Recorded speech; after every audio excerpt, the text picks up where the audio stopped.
Hello friends, welcome to my YouTube channel.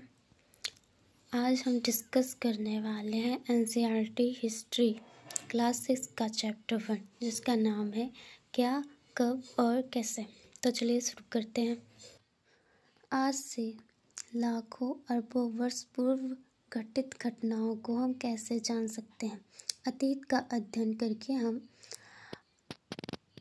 पहले की घटनाओं जो लाखों अरबों वर्ष पूर्व घटित हुई थी उनके बारे में हम जान सकते हैं। जैसे लोगों का जीवन निर्वाह क्या था, पुराने अवशेष क्या क्या थे, क्या क्या संसाधन मौजूद थे आदि से हम अतीत का अध्ययन कर सकते हैं। इनकी शुरुआत कैसे हुई।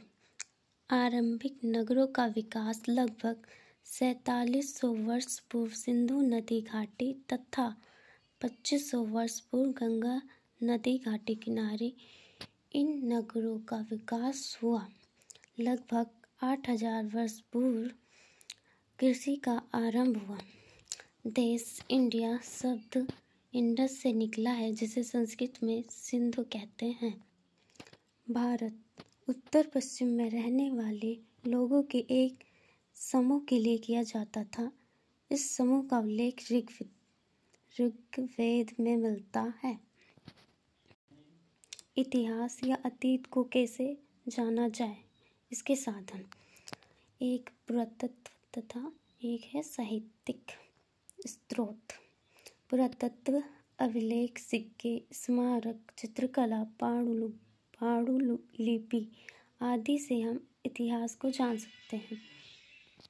साहित्यिक स्रोत भी दो प्रकार के हैं, एक देसी साहित्य और दूसरा विदेशी साहित्य। देसी साहित्य धार्मिक एवं गैर धार्मिक, धार्मिक ब्राह्मण साहित्यिक, बौद्ध साहित्य, जैन साहित्य आदि धार्मिक साहित्य के अंतर्गत आते हैं। दूसरा है विदेशी साहित्य, यूनानी, चीनी, अरबी आदि विदेशी साहित्य के अंतर्गत आते हैं। देश का नाम, कंट्री नेम। कई पुस्तकों में हमें कुछ लोगों द्वारा भारत तो कई पुस्तकों में उनके लेखकों द्वारा इंडिया मिलता है। वर्तमान विवाद, करंट कंट्रोवर्सी। G20 में प्रेसिडेंट ऑफ इंडिया की जगह पर प्रेसिडेंट ऑफ भारत तथा प्रधानमंत्री के नाम के आगे इंडिया की जगह भारत की प्लेट। पांडुलिपि, मैन्युस्क्रिप्ट रिटन बाय हैंड, हाथ से लिखी गई। ये पांडुलिपि ताड़पत्रों व हिमालय क्षेत्र में उगने वाले भुर्ज नामक पेड़ की छाल से तैयार भोजपत्र पर लिखी मिलती है। अभिलेख, रिकॉर्ड्स, ऐसे लेख जो पत्थर तथा धातु जैसी अपेक्षाकृत कठोर सतहों पर उत्कीर्ण किए गए हैं। अफगानिस्तान काबुल में 2250 वर्ष पूर्व एक अभिलेख प्राप्त होता है। यह अभिलेख अशोक नामक शासक के आदेश पर उत्कीर्ण करवाए गए। इस अभिलेख में यूनानी व आरामेइक लिपि का प्रयोग किया गया है। पुरातत्वविद, आर्कियोलॉजिस्ट अतीत में बनी और प्रयोग में लाई वस्तुओं का अध्ययन करने वाला व्यक्ति पुरातत्वविद कहलाता है।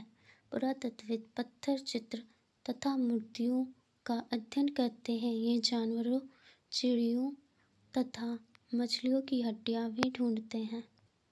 इतिहासकार, हिस्टोरियंस, पांडुलिपियों, अभिलेखों तथा पुरातत्व से ज्ञात जानकारियों के लिए इतिहासकार प्रायः स्रोत शब्द का प्रयोग करते हैं। इतिहासकार उन्हें कहते हैं जो अतीत का अध्ययन करते हैं। दक्षिण एशिया एक महाद्वीप से छोटा है, लेकिन विशालता तथा बाकी एशिया से बने समुद्रों, पहाड़ियों तथा पर्वतों से बटे होने के कारण इसे प्रायः उपमहाद्वीप कहा जाता है।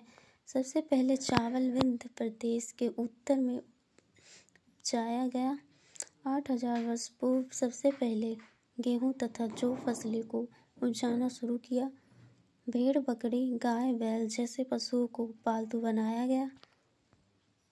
सहायक नदियाँ उन्हें कहते हैं जो एक बड़ी नदी से मिल जाती है।